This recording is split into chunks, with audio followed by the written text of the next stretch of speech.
of what has to happen in 2020. I think the most interesting thing that's happening right now in politics is how far to the left some of these candidates that are running for president of the Democratic Party are being pulled on some of the policies you're talking about. I think that how that plays in a general election is to be seen, but I'm pretty shocked about how far they're being pulled.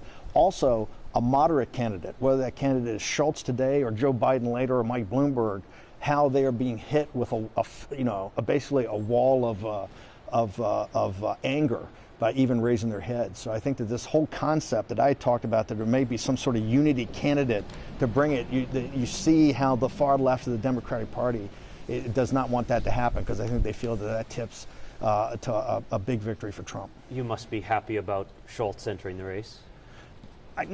Happy or not, I think that I've always said I think there will be someone that comes forward, whether it's Schultz or Bloomberg, and says, hey, Trump is too far to the right with this kind of, they'll argue it has a nativist, xenophobic, America first isolationist attitude, and the left is democratic socialism.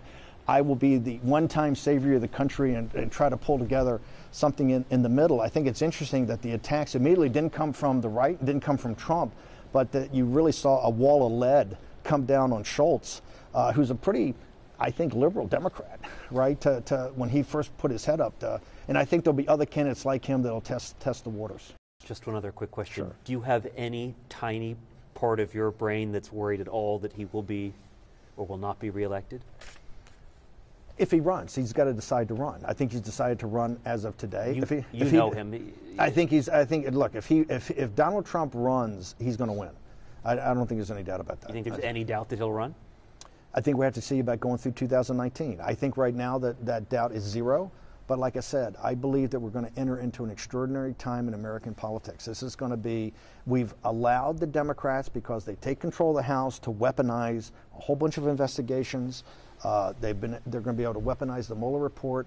2019 is going to be quite vitriolic. I happen to think now the President of the United States is going to run again in 2020, and I think he'll win. I think he'll win bigger than he won in 2016 if current trends continue. Look, there's going to be a lot of headwinds on the economy and a lot of other things, but I think and some reports coming out. Well, that's right. I think 2019. I think we're in the United States right now. We're for the next 4 or 5 months going to really be into quite a vitriolic time in the U.S., and that'll be triggered by the release of the Mueller report here in the next couple of weeks.